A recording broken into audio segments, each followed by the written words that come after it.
rasa fasilitasnya nggak sesuai sama UKT-nya, lagi-lagi mereka akan bawa ke UKT. Kita bayar UKT buat apa? Jadi kayak UKT dunia ini tuh termasuk di UNJ nggak bakal ada istilah adil untuk semua orang. IP-nya gede, kenapa fasilitasnya masih begini?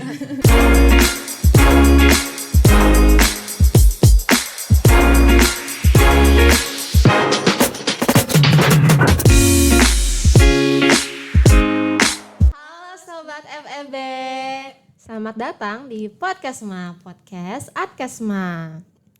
Jadi untuk teman-teman yang masih belum tahu, Podcastma ini merupakan salah satu non-proker dari Departemen Advokasi dan Kesejahteraan Mahasiswa BEM FEB UNJ, di mana Podcastma ini berperan menjadi wadah aspirasi mahasiswa untuk menyampaikan saran masukan ataupun keluhan terkait kemahasiswaan hingga perkuliahan. Kembali dengan nama baru, tahun ini Adkesma BEM FEB UNJ resmi punya ruang baru dengan tema Bersama Menyuarakan Perubahan Demi Mahasiswa FEB yang Lebih Sejahtera, dengan tujuan untuk menyuarakan aspirasi mahasiswa lewat media yang lebih seru, ringan, dan pastinya relevan banget buat kita semua. Sebelumnya, perkenalkan, nama aku Adelita Mustafa dan rekan aku Rutda Mayanti selaku moderator pada podcast hari ini. Oke, tanpa berlama-lama lagi langsung aja kita sambut narasumber kita hari ini yang keren banget nih. Halo Kak Guntur. Halo. Oke, boleh perkenalan dulu nih Kak, sama boleh dijelasin kesibukannya akhir-akhir ini lagi ngapain aja sih? Oke. Ya, kenalin, saya Guntur Rohidi, Kepala Departemen Advokasi dan Kesejahteraan Mahasiswa BEM UNJ. Untuk kesibukan saya sekarang ini ya paling cuma nge-BEM aja ya, sama sesekali nyari part-time dan juga skripsian biar cepet lulus. Karena kebetulan udah nambah semester. Oke, sebelumnya kenapa sih Kak Guntur itu tertarik buat masuk Departemen Adkesma? Ada cerita nggak di balik kenapa Kak Guntur milih Adkesma buat jadi Departemen Kak Guntur? Oke. Ya, kalau saya sebelum Adkesma dulu kan di Kerohanian ya, waktu di BEM Prodi. Rohis. Ya, enggak, di BEM Prodi itu ada namanya Departemen Kerohanian. Jadi setelah di Departemen Kerohanian, itu tuh di kelas ngerasain banget yang namanya temen tuh kayak agak kesusahan, dan kita juga pernah ngerasain sekelas tuh kesusahan soal kelas dan soal lainnya. Nah waktu itu tuh kayak nggak punya tempat atau nggak punya orang yang bisa ngehubungin aja tuh. Gimana caranya supaya kita bisa nyampein keluhan kita, gimana supaya caranya kita ini bisa ngebantu orang yang ada di sekitar kita dan ngebantu diri kita sendiri. Dan dari situ saya coba belajar lagi buat masuk ke advokasi fakultas, dan setelah saya masuk advokasi fakultas saya ngerasa nih bisa banget buat ngebantu dan bisa banget buat ngelanjutin ini. Maka dari itu jadi kayak minat aja buat akhirnya lanjut ke Adkesma BEM UNJ. Jadi gara-gara ada temen kakak yang bingung buat nyampein keluhannya itu kemana ya? Tuh. Oke, selanjutnya kalau boleh tahu fokus atau permasalahan isu-isu Adkesma yang ada pada periode kakak itu ada apa aja? Banyak banget ya kalau soal ini. Tapi sih kalau yang benar-benar jadi poin utama itu ada 3. Yang pertama soal UKT, ya kan, yang udah jelas banget karena UNJ ini nggak mengadakan kenaikan UKT, tapi dia tuh membuat sistem yang berbeda dalam UKT itu sendiri. Kemudian yang kedua ada sarana dan prasarana dari UNJ yang juga menjadi isu tahunan. Kemudian yang ketiga, isu yang tahun ini kayak naik banget itu ada penerimaan mahasiswa baru. Itu aja sih yang paling utama. Penerimaan mahasiswa baru kenapa tuh Kak? Jadi kan UNJ untuk tahun ini mekanisme penerimaan jalur barunya di jalur mandirinya itu kayak banyak banget ya. Bahkan maba ujian tulisnya aja ada 2, ada yang di rumah, ada yang di kampus. Kemudian juga ada jalur kerjasama dengan pemerintah kota dan lain sebagainya. Itu tuh jadi kayak permasalahan aja buat UNJ sendiri. Bahkan sampai sekarang tuh terakhir kita ngobrol sama dari Bakum dan lain sebagainya soal pendataan kayak mahasiswa kerjasama tadi tuh, contohnya sama MAPI itu dari mereka aja, dari Bakumnya sendiri, dari UNJ sendiri masih bingung gimana kitanya yang cuma dari Adkesma sebagai penghubung gitu. Oke, itu kan tadi berarti ada 3 masalah utama ya Kak. Kalau dari sepengalaman Kakak di Adkesma BEM UN itu ada gak sih isu yang paling sering disuarain sama mahasiswa? Isu yang paling sering disuarain sama mahasiswa pastinya UKT ya. Karena UKT ini ada banyak banget cabangannya. Yang pertama besaran UKT di awal waktu maba. Kemudian yang kedua, ketika mahasiswa yang lagi kuliah semester 2, 3, 4, 5, dia tuh nggak bisa bayar UKT, mau mengajukan banding UKT lagi. Kemudian juga buat mahasiswa baru yang nominal UKT-nya udah keluar, dia nggak sanggup, itu banding juga. Tapi kan bandingnya beda ya, antara banding mahasiswa semester berjalan dan mahasiswa baru, itu UKT lagi. Kemudian ada mahasiswa yang ngerasa fasilitasnya nggak sesuai sama UKT-nya, lagi-lagi mereka akan bawa ke UKT. Kita bayar UKT buat apa? Jadi kayak UKT itu jadi persoalan yang paling sering, UKT dibahas lagi gitu sih.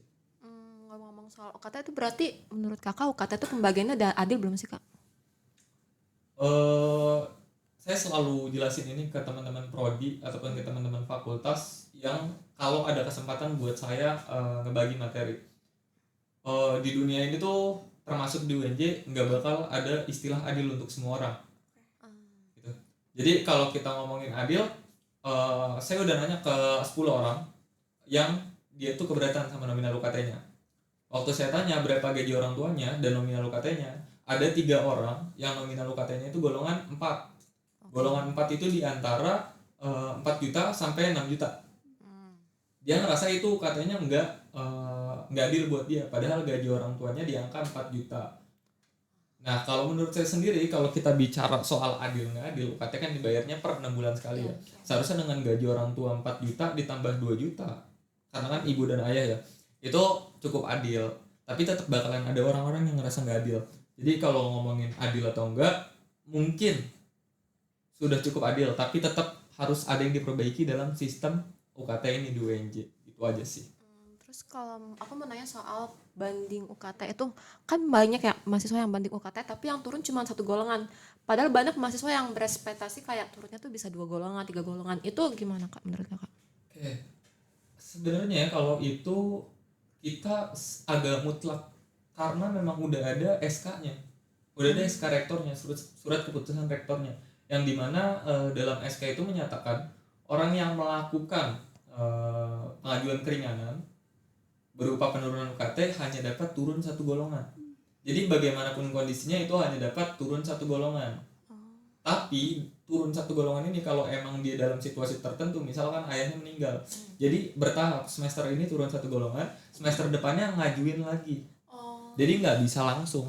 Nah, tapi untuk kasus-kasus yang tadi yang saya bilang ya, semester ini ngajuin, semester depan ngajuin lagi karena orang tuanya meninggal, ayahnya meninggal, itu pun jarang banget terjadi, karena biasanya teman-teman ini baru ngajuinnya kalau emang salah satunya itu udah meninggal. Jadi alasan buat ngajuin berikutnya tuh nggak ada lagi gitu loh.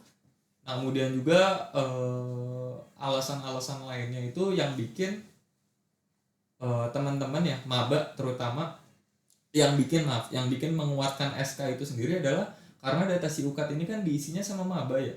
Maba yang paling tahu keuangan keluarganya.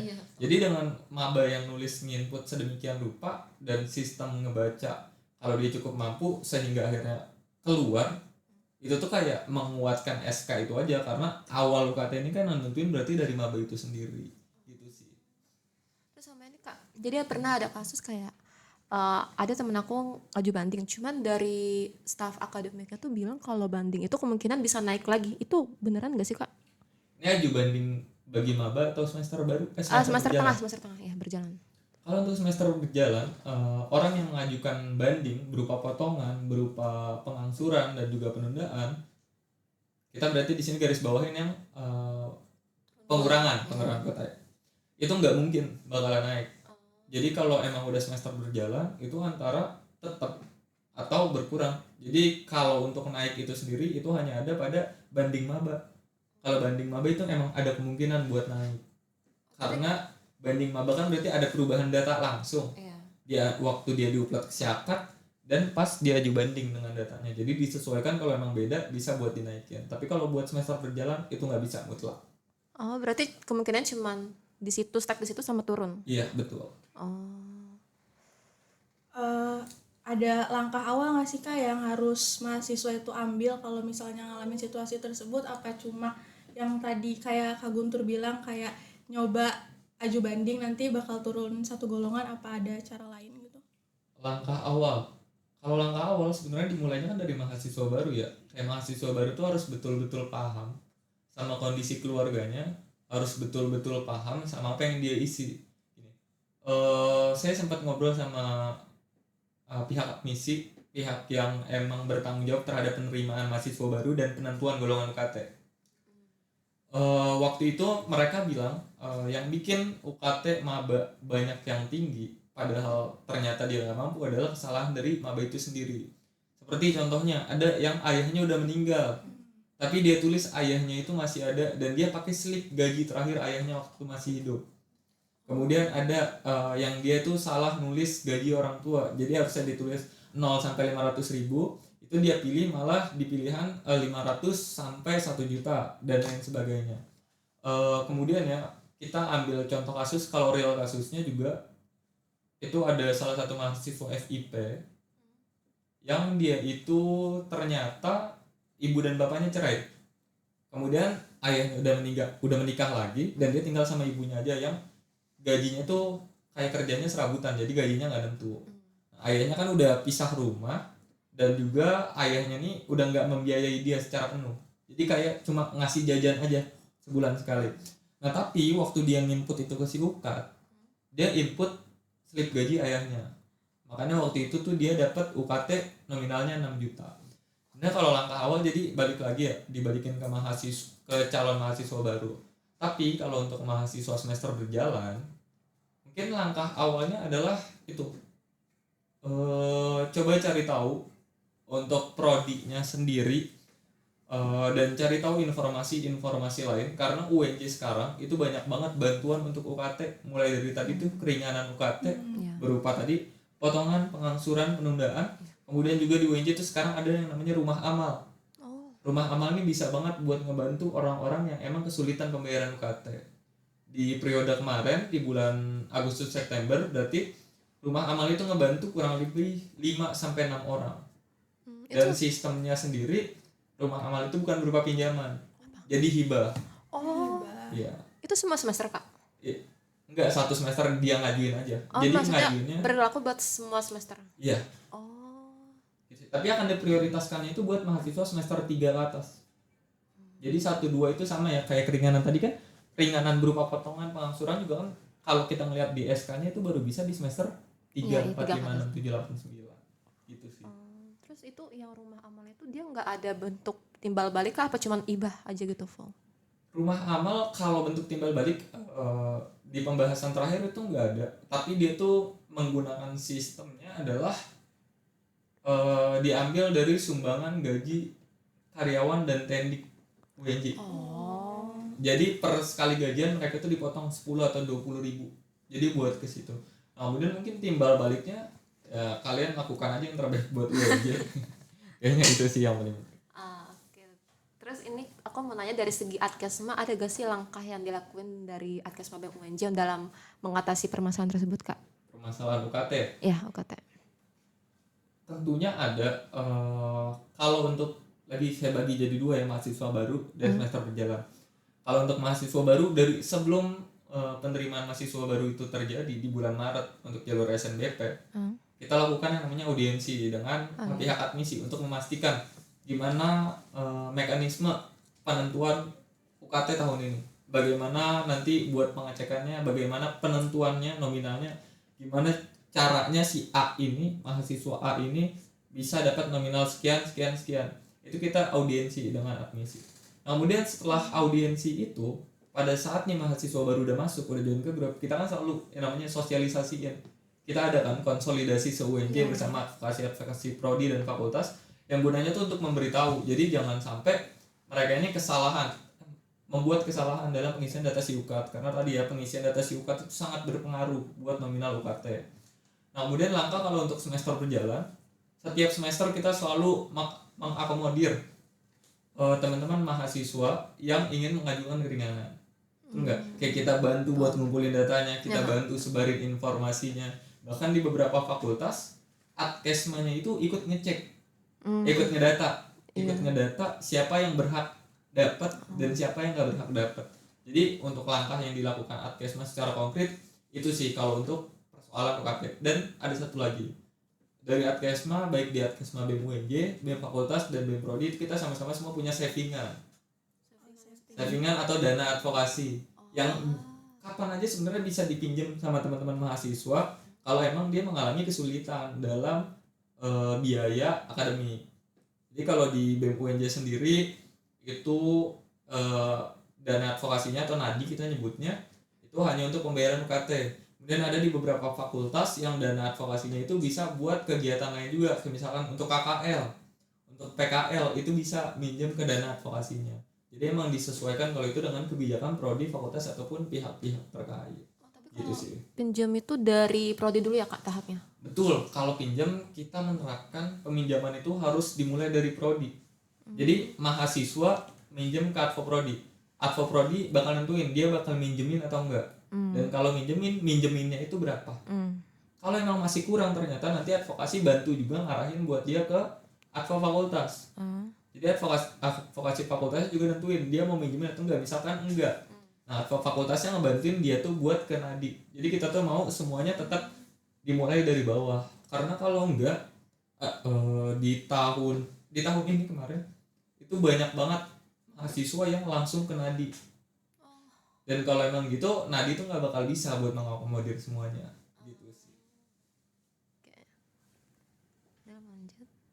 Oke, ini gak ada hubungannya sama yang isu-isu tadi sih Kak, tapi aku mau ngebahas IP sedikit. Kan banyak ya Kak mahasiswa terutama nih jalur mandiri yang mempertanyakan kenapa harus ada IP. Kalau menurut Kakak sendiri, apa yang jadi concern utama dari IP itu sendiri? Oke.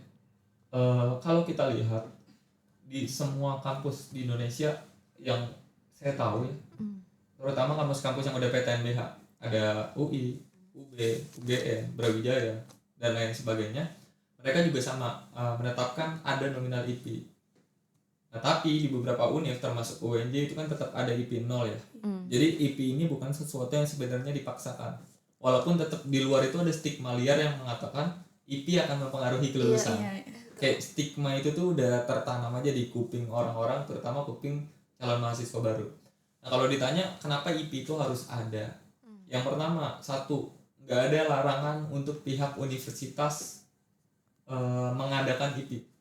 Ada Permendikbudnya yang terbit tahun 2024, namun isinya hanya membatasi IP tertinggi. Nah, yang perlu kita coba cari tahu adalah UNJ ini melewati batasan dari Kementerian Pendidikan nggak? Kalau kita lihat beberapa prodi memang melanggar, makanya kita lagi proses itu ke WR2, tapi mayoritas nggak melanggar. Nah, kemudian yang kedua, UNJ ini memaksakan nggak buat mahasiswa itu wajib mengisi IP, berarti IP 0-nya nggak itu juga nggak ada. Nah, kemudian kalau ditanya arah IP-nya ini kemana, kan kita tahu kampus kita PTNBH. Tapi kita juga tahu kalau UNJ ini sampai sekarang belum dapat partner kerjasama yang cukup. Partner kerjasama yang benar-benar kita tahu dari UNJ sendiri adalah SFD. SFD itu untuk pembangunan 4 gedung, betul? FT, FEB, FBS sama FIS, dan juga masjid. Ya. Tapi sampai sekarang kita tahu yang baru jadi aja baru FEB sama FT, yang dikarenakan waktu itu juga ada permasalahan dana dari sponsor dari SFD. Jadi kalau satu aja kan kayak kelihatan banget masih kurang banget UNJ. Kalau kalian tahu juga ada kampus kita, kampus Cikarang, yang sampai sekarang baru ditanam pohon pertama gitu kan, belum dibangun, belum diapain, mungkin udah ada pengerasan tanah ya, tapi belum ada proses pembangunan sama sekali. Nah, IP ini sesuai namanya apa? Iuran Pembangunan Institut. Jadi digunakan untuk membantu mempercepat pembangunan kita. Karena dengan masih minimnya sponsor, masih minimnya partner kerjasama yang kita punya, pendapatan UNJ mau dari mana lagi? Menurut saya cukup tepat dengan pengadaan IP saat ini selama IP ini masih 0. Karena lebih enggak tepat lagi kalau UNJ malah akhirnya memutuskan untuk menaikkan UKT. IP kan bisa dipilih sama kita, sedangkan UKT itu mutlak, betul nggak? Dan UKT itu sistemnya adalah golongan, kayak golongan 1-nya pasti 500, golongan 2-nya 500, 1 juta. Bisa aja golongan 3-nya 5 juta, 7 juta dan lain sebagainya. Kalau gitu kan mutlak. Orang yang dapat golongan 3 bakalan langsung ketar-ketir. Sedangkan IP dari awal tuh dia bisa benar-benar milih dia mau 0 atau enggak. Gitu. Dan kalau dibilang juga IP-nya gede, kenapa fasilitasnya masih begini? Ya kan, IP gede kan baru juga ya. Jadi kalian nih kalau baru dikasih duit hari ini, bisa nggak bikin rumah hari itu juga jadi? Nggak bisa sih. Lagi-lagi ya, kalau saya ngomong gini, beberapa pihak termasuk kalian mungkin mikir saya pro rektorat. Tapi enggak kok teman-teman. Cuma saya berusaha berpikir dengan logika yang terbuka aja, kayak menerima saran dan masukan, kayak kita sampai ini keluhan IP ke rektorat, tapi di satu sisi rektorat menjelaskan dan yang dijelaskan itu masuk akal. Gitu sih teman-teman. Terus aku mau nanya, tadi kan Kak Guntur nyinggung soal IP yang lebih besar itu 4 kali ya kalau nggak salah. Nah itu kan ada beberapa kasus di mana lebih besar juga itu IP-nya dari UKT. Itu kakak kan udah tindak lanjutin ke WR, itu udah ada tindak lanjut kakak? Oke, jadi ada 13 prodi Oh, 13 yang IP tertingginya itu IP golongan 4-nya lebih dari 4 kali BKT. Dan kita udah tindak dengan waktu itu kita pendataan dan waktu itu kita audiensi dengan salah satu pihak WR2 itu ada Pak Fauzi. Emang dari kita itu dari kita audiensi sampai sekarang itu batas akhir buat perubahan atau batas akhir untuk revisi SK-nya itu di akhir Oktober. Jadi kita baru akan audiensi ulang kemungkinan di pekan depan. Dan itu kita memastikan kalau memang UNJ ini benar-benar menerbitkan SK yang betul.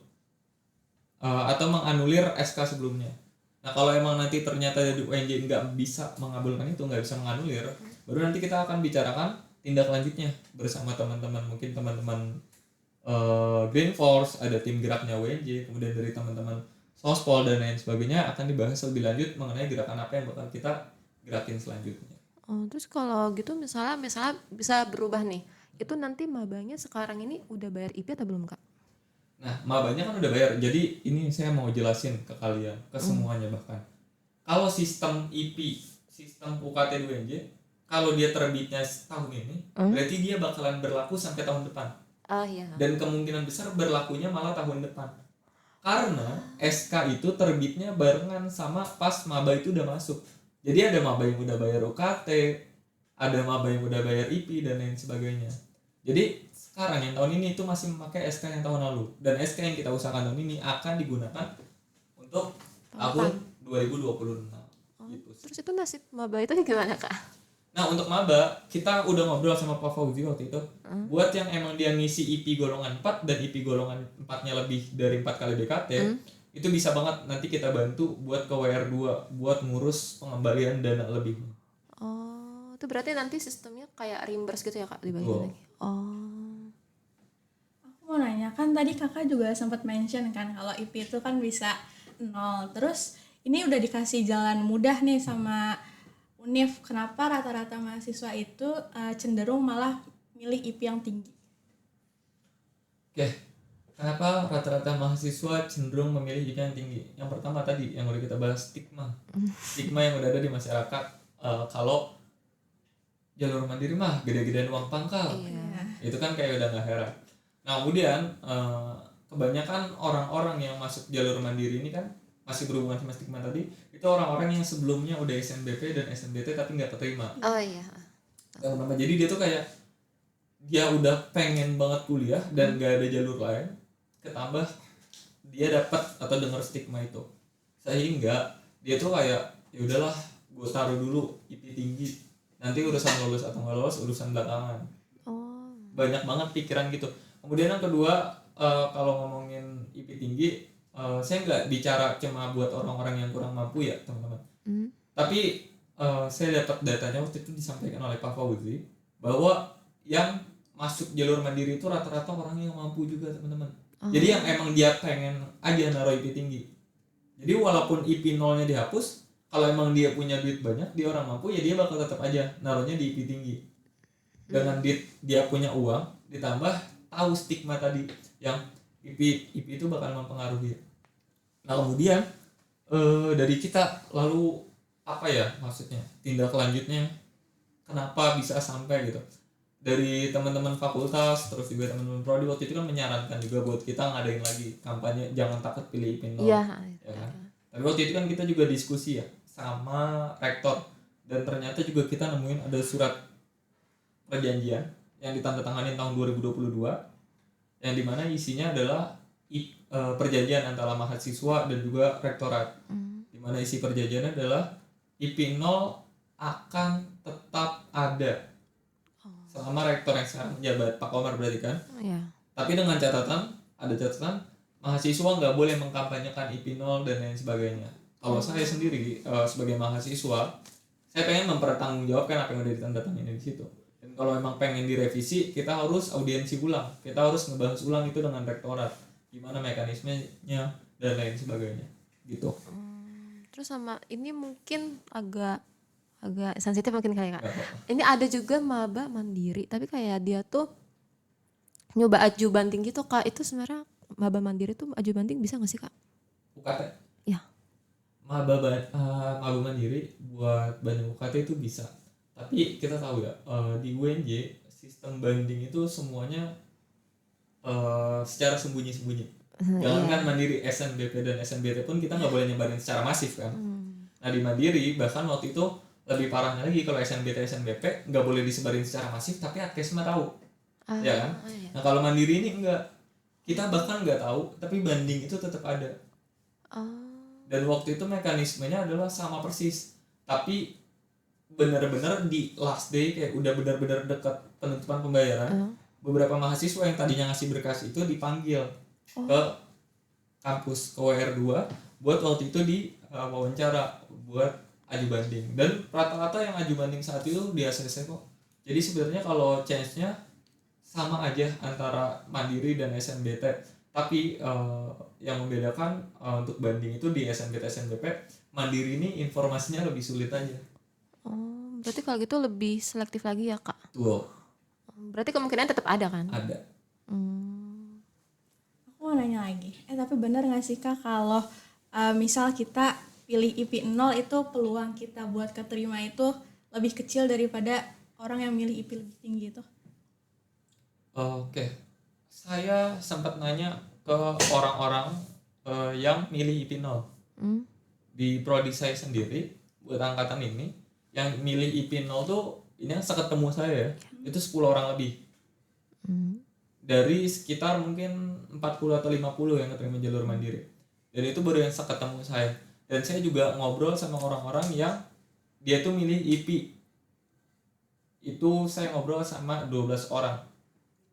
Saya tanya, waktu kalian ngerjain tugas, waktu kalian ngerjain mandiri, ini yang IP 0 dulu ya, kalian ngerasa susah nggak sama ngerjain mandirinya, kayak sama tes-tesnya? Mereka tuh bilang nggak, kayak lumayan susah Kak, tapi udah bisa kejawab karena udah belajar dan lain sebagainya. Kemudian juga buat yang jalur mandiri tapi dia bayar, itu sama aja jawabannya, kayak lumayan susah.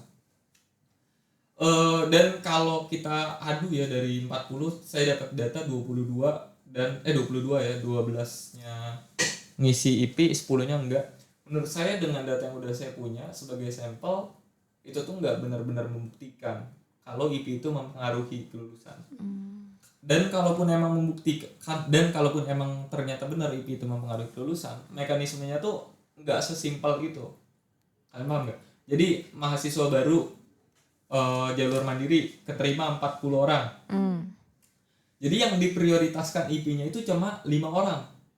Sedangkan yang 35 itu beneran nilai.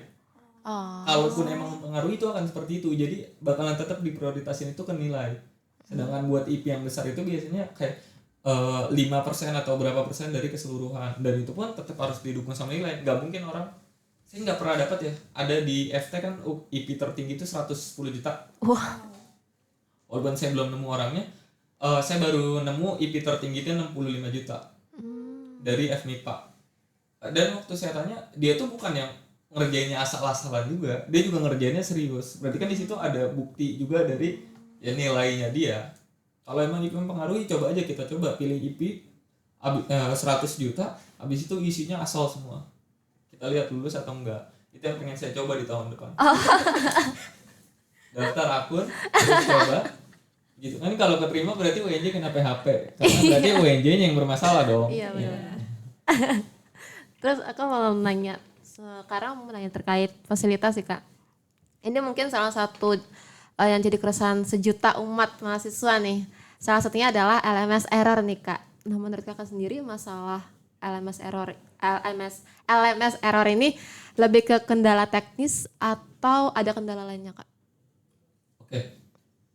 Jadi kalau saya lihat ya, saya udah beberapa kali ke Pustikom dan kenal sama beberapa orang Pustikom.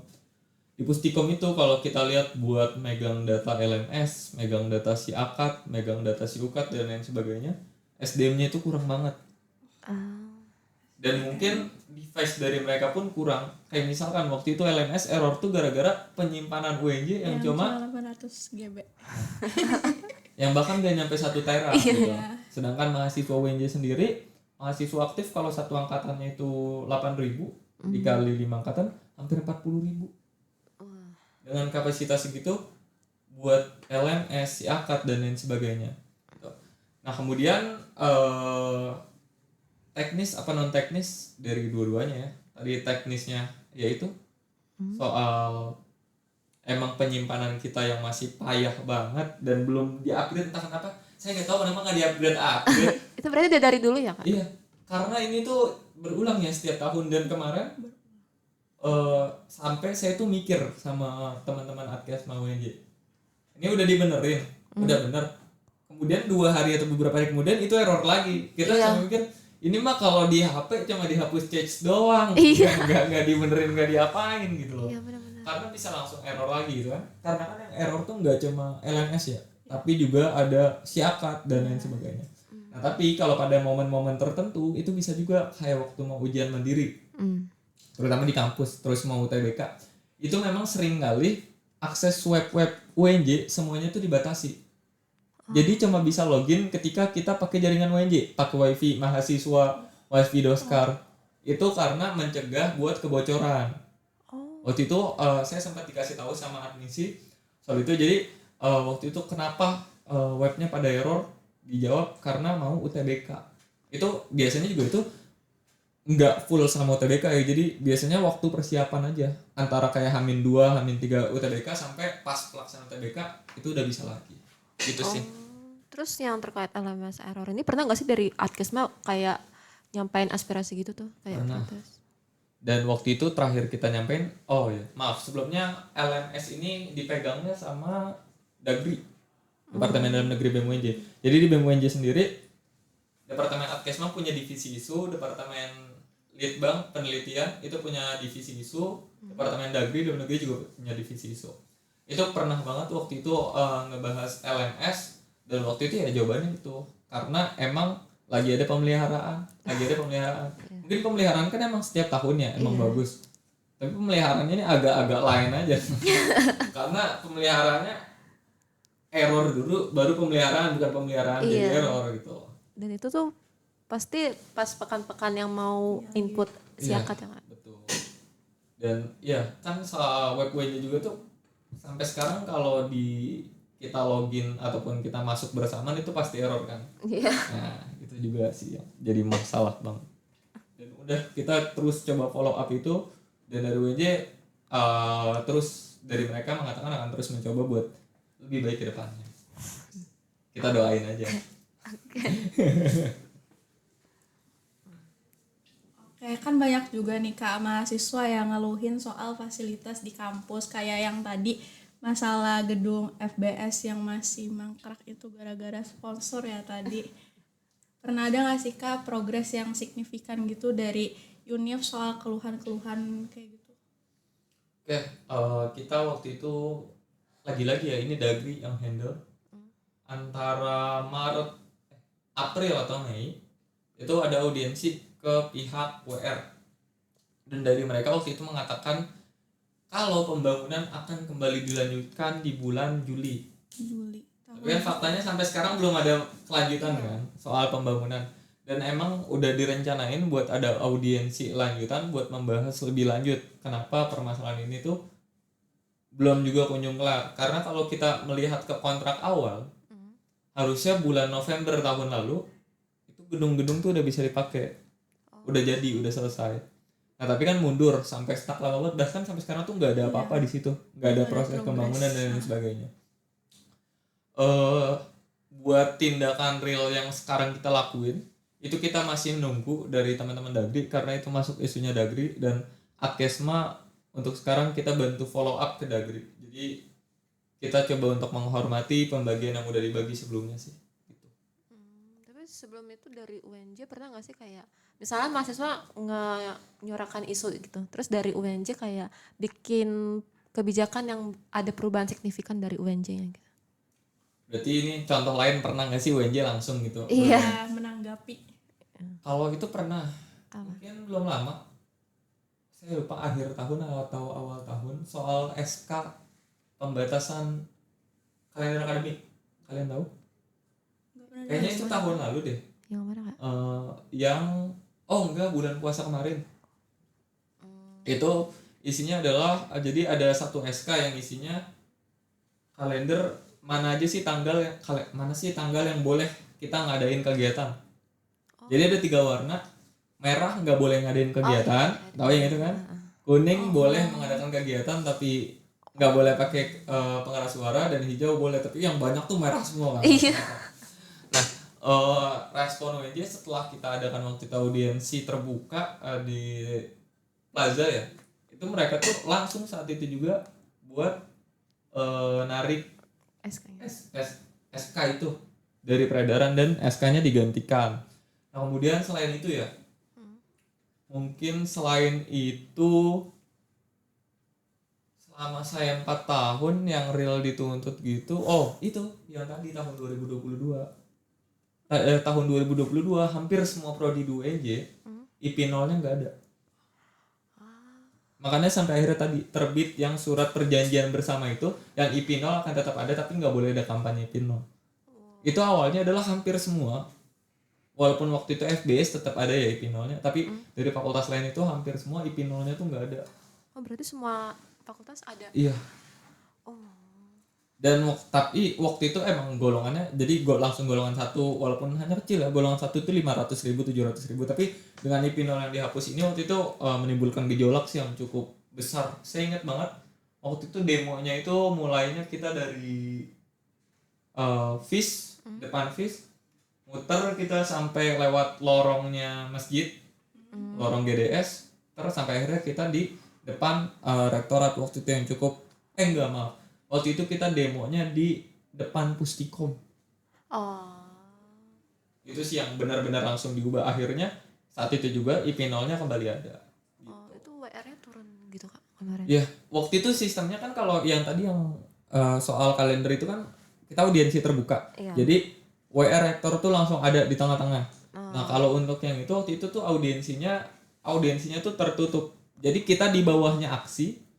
Kemudian kadep-kadep advokasi dan ketua BEM itu audiensi di ruangan bersama rektor dan dekan-dekan. Gitu sih. Oke, terus aku juga mau selanjutnya bahas, ini masih seputar fasilitas sih. UNJ ini kan termasuk kampus yang inklusif ya kak, dimana UNJ juga belum sepenuhnya ramah difabel nih. Nah dari kakak pernah gak sih ada mahasiswa difabel yang pernah secara langsung nyampein keluh kesahnya kak? Saya sendiri sampai sekarang ya sebagai Adkesma merasa UNJ ini kampus tidak ramah disabilitas. Kita bisa lihat ya, saya punya kenalan satu orang, mungkin nggak saya sebutin namanya, di FBS di angkatan 2023. Waktu itu saya panitia PKKMB fakultas. Jadi dia waktu itu dapat kelas di gedung M. Kita tahu gedung M, dia waktu itu ada masalah pada kakinya, jadi dia tuh harus menggunakan tongkat. Gedung M itu kan nggak ada lift, dan itu harus tangga. Kemudian tapi gedung M ini masih aja dipakai buat kelas-kelas yang jelas-jelas di dalamnya itu ada disabilitas. Satu itu bentuk kalau UNJ melalui dosen-dosennya, melalui fakultas itu nggak memperhatikan disabilitas, jelas. Jadi kalau emang memperhatikan mereka tahu dan bisa memetakan. Kedua kita lihat jalan khusus disabilitas. Itu di mana sih adanya di UNJ gitu? Ada pun bagian kecil banget. Jangankan buat disabilitas, bahkan jalanan di UNJ nggak ramah buat pejalan kaki. Betul nggak? Gitu. Kemudian juga soal lift dan lain sebagainya. Gedung yang ada lift khusus disabilitas itu cuma gedung baru. Ya kan? Cuma SFD aja, di GRK nggak ada, di GDS nggak ada, di Hatta pun kayaknya nggak ada seingat saya, dan di Ki Hajar pun nggak ada juga gitu. Kayak itu semakin menggambarkan, semakin memperlihatkan ke kita aja kalau UNJ ini nggak ramah disabilitas gitu. Jadi apa alasan UNJ ini mendeklarasikan dirinya sebagai sebagai kampus yang ramah disabilitas, sedangkan realisasinya nggak ramah sama sekali gitu. Kemudian apalagi tadi udah ya itu aja. Sama ini aku mau nanya terkait teman kakak itu kan kuliahnya di M ya kak. Terus itu gimana nasib teman kakak itu? Setiap Tetap dia kelas? mau kelas, dia selalu dibantuin sama teman-temannya buat naik tangga. Oh. Kan kalau di awal sempat saya yang bantuin dia buat naik tangga, tapi di akhir dia dibantu sama teman-temannya buat naik tangga. Tapi dosennya tahu kak? Dosennya tahu, kan dia pakai tongkat, dia jelas-jelas gitu. Oh. Keren juga ya. Oke. Buat itu Adkesma udah ngelakuin sesuatu gitu nggak sih kak, kayak nyuarain itu ke yang lebih tinggi gitu? Kita lagi-lagi ya, itu tuh isunya dagri sebenarnya banyak sekali kayak di UNJ ini yang menjadi isu dagri. Kayak kalau kalian ngomongin parkiran itu isu dagri juga, terus kalian ngomongin ini dan kalian ngomongin gedung, jadi isu fasilitas tuh lebih banyak dihandle dagri. Jadi dagri yang menyampaikan ini langsung ke rektorat, dan kita tuh sempat kalau nggak salah waktu itu di audiensi kita membahas ini dengan rektorat. Kita kan udah beberapa kali audiensi dengan rektorat ya, membahas soal fasilitas disabilitas yang masih kurang banget di UNJ, dan dari mereka pun sebenarnya mengakui kalau fasilitas untuk disabilitas ini masih kurang banget di UNJ. Jadi mungkin kalau saya sendiri menganggapnya UNJ ramah disabilitas itu kayak masih cita-cita yang belum terwujud. Satu-satunya mungkin yang bikin UNJ cukup ramah disabilitas adalah adanya relawan disabilitas di UNJ. Iya. Gitu. Selebihnya saya rasa belum banget UNJ kalau dibilang ramah disabilitas. Terus aku mau nyinggung, ini ada beberapa kasus yang kemarin pernah terjadi di gedung G nih kak, yang bikin mahasiswa tuh kayak jadi ketakutan gitu. Ini menurut kakak, apakah UNJ itu udah punya safe place gitu yang adil gitu? Kasus gedung G yang kemarin itu kak. Iya. Saya sendiri tahu kasus KS, ya kan KS kan berarti pokoknya.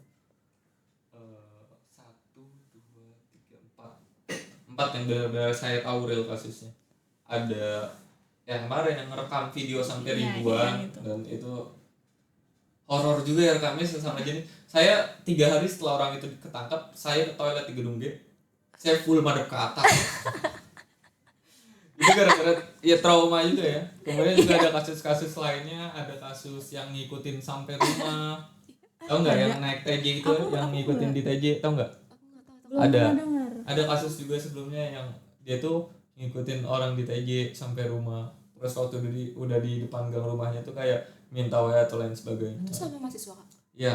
Terus juga ada kasus yang dilakukan oleh salah satu anggota lembaga di gedung G juga, yang dilakukan ke sesama lembaga itu.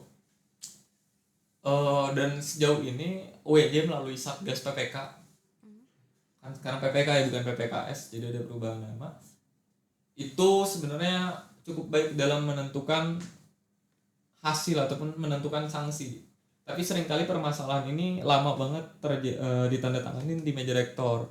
Kan kalau kasus yang terbaru yang rekam itu kan itu langsung cepet banget ya.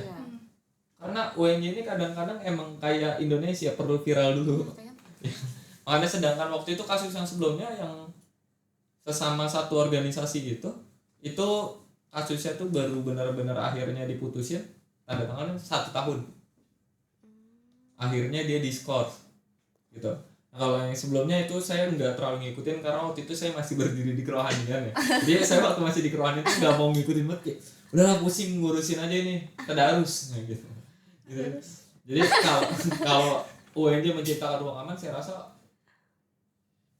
UNJ sudah berusaha menciptakan ruang aman, tapi orang-orang yang gak aman itu kadang ada di mana-mana gitu loh. Termasuk kalau ini saya nyerempet ya kayak yang lain, kayak UNJ itu menciptakan UNJ itu menciptakan lingkungan bebas rokok di sini tuh banyak banget sebenarnya. Tapi lagi-lagi orangnya di kantin ada tulisan dilarang merokok, dia merokok. Terus di kantin biru juga sama. Terus di XUT kalau kalian tahu samping kantin biru tuh ada yang lantai 3 warna putih, di situ dilarang merokok, mereka merokok juga. Gitu sih. Itu pernah disuarakan nggak Kak dari BEM kayak soal merokok itu? Atkes kan Kayak di satu ya, kita organisasi ataupun lembaga yang bergerak berdasarkan aduan. Jadi kalau nggak ada aduan, kalau nggak ada keluhan, kita nggak bisa jalan. Nah, tapi kalau untuk rokok sendiri itu banyak banget keluhannya, bahkan kita bisa nemu itu di Twitter, di Manifest, dan lain sebagainya. Dan itu bentuk follow up kita adalah satu, kita nggak bisa memutuskan, ya kan? Yang bisa kita lakukan adalah audiensi dengan rektorat gimana cara untuk menangani kasus-kasus ini. Yang kedua, kita ikut mengkampanyekan aja supaya mereka itu tahu tempat untuk mereka melakukan apapun. Termasuk kan kasus itu tuh di Spiral lantai 3. ya itu tidak benar. Aduh. Itu nggak terduga sih Kak. Makanya kan. Lantai 4 yang bukan lantai 3 ya? Iya.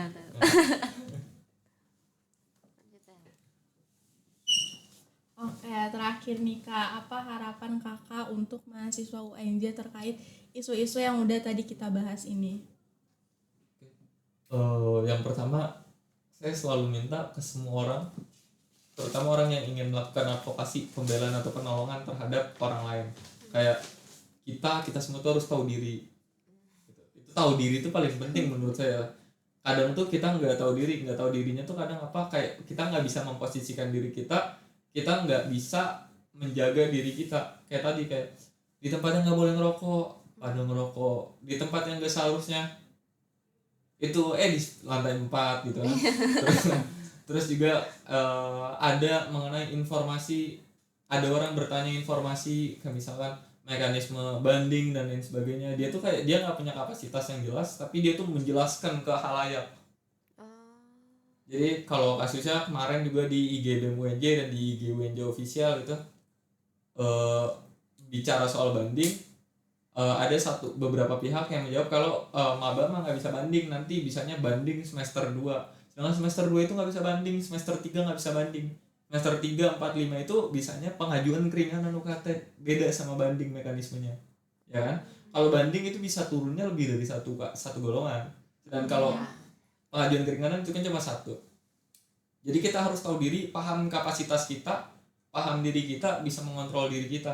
Karena kebanyakan di UNJ ini, lagi-lagi saya bukan membela rektorat ya, kebanyakan di UNJ ini udah disediakan tapi nggak bisa dijaga, nggak bisa dimanfaatkan. Contohnya fasilitas kantin yang bagus, sekarang kursinya yang bolong udah berapa banyak, kursi-kursi buat kita duduk-duduk belajar di depan Pustikom, kursinya yang hancur udah berapa banyak. Kemudian juga ruang-ruang tempat yang nggak boleh merokok tapi malah pada merokok dan jadi malah ngebul banget di situ. Terus banyaknya tempat sampah tapi masih banyak yang buang sampah sembarangan. Jadi itu akibat dari ketidaktahuan kita sebagai mahasiswa. Jadi kedepannya kita harus bisa lebih tahu diri, dan ya itulah, supaya sesuatu yang kayak kita gaungkan itu, sesuatu yang kayak kita sering teriakan itu nggak malah teriak balik ke kita. Kadang saya mikir kayak orang yang dia tuh menuntut rektorat ABC tapi dia merokok di bawah tulisan dilarang merokok. Itu kan bentuk ketidaktahuan kayak dia melarang orang melakukan kesalahan tapi dia melakukan kesalahan. Itu aja. Terus kalau misalnya ada mahasiswa yang mau ngadu nih Kak, itu misalnya boleh langsung dari BEM UN atau dari mana dulu Kak? Boleh banget langsung ke BEM UN, tapi kalau dari BEM UN, misal dia ngadunya ke BEM UN, kita cari tahu masalahnya. Kalau emang masalahnya di fakultas, kita bakal arahin langsung ke fakultas. Kalau emang masalahnya di prodi, nanti bakal kita arahin ke prodi. Nah, tapi ada yang masalahnya sebenarnya di UN. Contohnya? Kayak misalkan keringanan UKT kan yang nentuin WR2. Iya. Tapi yang input data kan wakil dekan 2. Betul nggak? Admin fakultas. Jadi itu bakal kita turunin dulu ke fakultas. Jadi kita akan cari tahu dulu nih masalahnya apa. Setelah kita tahu masalahnya apa, kita akan sesuaikan informasinya dengan mekanismenya gitu. Itu kok kayak gitu bisa hubungin kemana Kak? Hubungin, kita ada naruh hubung Adkesma kok di bio BMWJ. Itu bisa ke situ Kak? Bisa. Oke. Tapi sayang banget Kak pertanyaan tadi. Jadi pertanyaan terakhir dari podcast hari ini. Tangan. Lanjut. Kalau teman-teman masih ada hal yang ingin ditanyain, boleh banget nih. Tadi kata Bang Guntur buat cek bio BEM UNJ. official. Oke, terima kasih kepada Kak Guntur yang udah nyampein pembahasan yang daging banget hari ini walau di tengah kesibukannya lagi skripsi, lagi part time. Semoga materi ini dapat bermanfaat buat kita semua. Amin. Buat teman-teman FEB boleh banget nih kasih saran pembahasan dan siapa lagi yang bakal kita undang di podcast selanjutnya. Dan jangan lupa buat like, comment, and subscribe. Dadah.